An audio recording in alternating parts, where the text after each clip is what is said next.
मनुष्य सुख चाहते हैं, दुख नहीं चाहते। सुख और दुखों का संबंध मन के साथ है। यदि मन प्रसन्न है, शांत है, सात्विक है, संतुष्ट है, तृप्त है, तो संसार के सामान्य विषय भी, सामान्य पदार्थ भी व्यक्ति को सुख दे सकते हैं, देते हैं।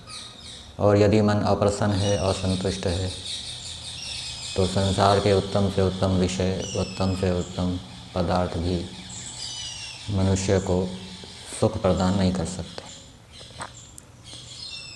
और मन की प्रसन्नता का संबंध ईश्वर की आज्ञा पालन के साथ है, वेदों के अनुकूल चाल चलन के साथ है, ऋषियों का अनुसरण करने के साथ है। यदि व्यक्ति ऋषियों के निर्देशों का पालन करता है, वेदों के अनुकूल चलता है, ईश्वर की आज्ञा का पालन करता है, तो उससे उसका मन प्रसन्न होगा।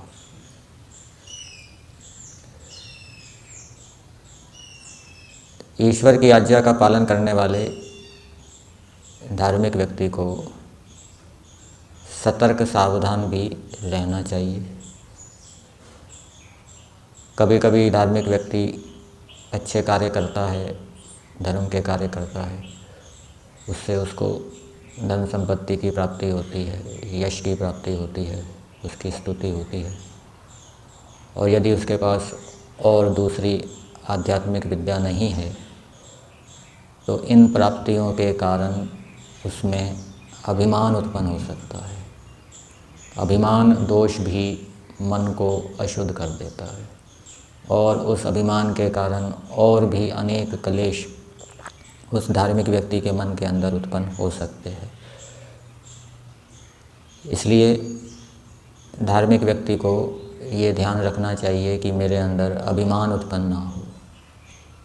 अभिमान से बचने के लिए ईश्वर की स्तुति करते रहना चाहिए।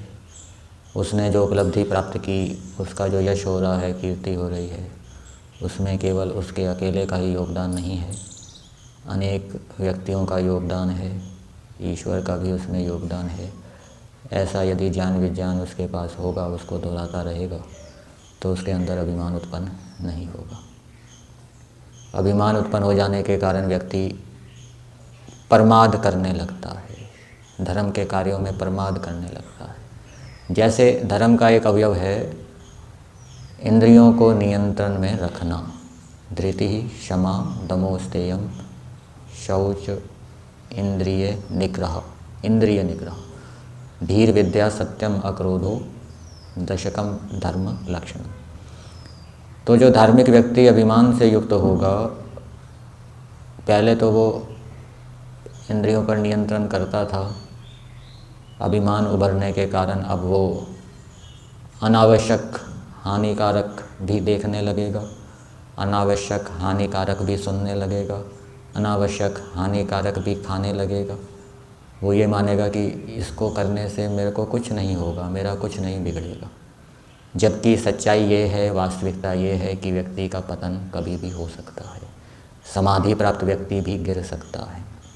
इसलिए निरंतर सतर्कता सावधानी की आवश्यकता होती है।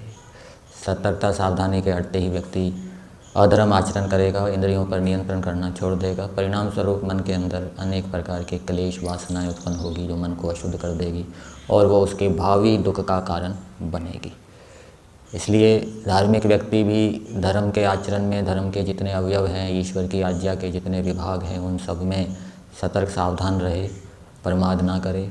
उसके लिए उसको अभिमान उभरने से बचना चाहिए। अभिमान ना उभरे, इसके लिए उसको निरंतर प्रयास करते रहना चाहिए।